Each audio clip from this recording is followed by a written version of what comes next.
Shukrona inson qalbini ravshan qiladigan, hayotga bo'lgan qarashini musbat tomonga o'zgartiruvchi ulug' tuyg'udir.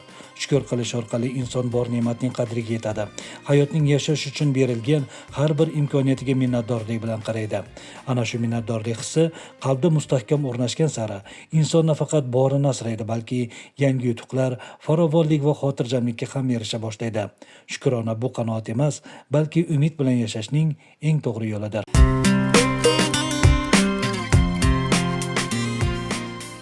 Shukronalik tuyg'usi Ulug'nor tumanidagi Shahrobod mahalla fuqarolar yig'inida yashovchi aholi uchun ham begona emas.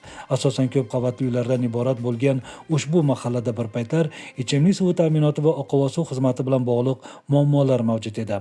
Bu esa kundalik turmushda muayyan qiyinchiliklar tug'dirgan. Bugun esa vaziyat o'zgargan. Sharoitlar yaxshilanib, aholining turmush sifati sezilarli darajada oshgan. Ana shu o'zgarishlar mahalla ahli qalbida shukronalik hissini yanada mustahkamlamoqda. Mana bir joylarga borsak, pullarga sotishib oladi, katta idishlarda sotib olganlarni ko'rganmiz, guvohlari bo'lganmiz. Xudoga shukr, bizga yaxshi chiqadi. Men uchun havodan ham muhimroqda ko'proq suv. Chunki suvsiz hayot yo'qda, bolalarning suti bor. Hamma narsaga suv kerakda, eng asosiy suv.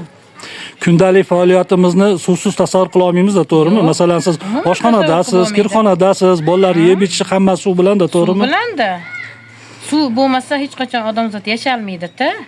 Bayga ko'chib kelmasdan oldin qishloqda yashaganmiz-da. U yerda qanaqa edi suv ta'minotlaringiz? Aytda qiyin edi. Qanaqa edi masalan? Sharoit og'ir, hech kimning uydan suv chiqmagan, u maktabning yonidan suv toshib ichardik. Bayga kelib suv tashiganimiz yo'q, Xudoga shukr, uylarimizdan suv chiqadi.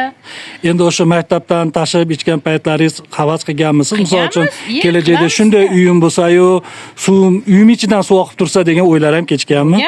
Kimda bo'lmaydi bunaqa orzular? Hammada bo'ladi. O'shaning uchun yetkazganiga shukr deb o'tiribmiz. Ulug'nor tumanida 23 ta MFni tashkil qiladilar tumanimiz. 23 ta MFimizda 11100 ta iste'mol qilgan sonini tashkil qilgan. Suvlash darajamiz 92.3%. 2025-yil davomida 4300 metr yangi tarmoq tortilib, iste'molchilarga xonadoniga yetkazib olib kirib berildi. Avvalgiga nisbatan hozir yaxshi, uylarimizga suv tushirib olganmiz. Suvdan hech kam joyimiz yo'q. Allohga shukr, yaxshi. Qalbimizda shukronalik tuyg'usi bor ekan, hayotimiz biz o'ylagandanda farovon bo'laverishi shubhasiz. Inson bor ne'matga shukr qilib yashasa, kelajakka ishonch bilan qaraydi. Har bir yaxshilikni qadrlaydi. Shukronalik tinch va barakali hayotning ma'naviy poydevori bo'lib, u bor joyda umid ham, taraqqiyot ham bardavom bo'ladi.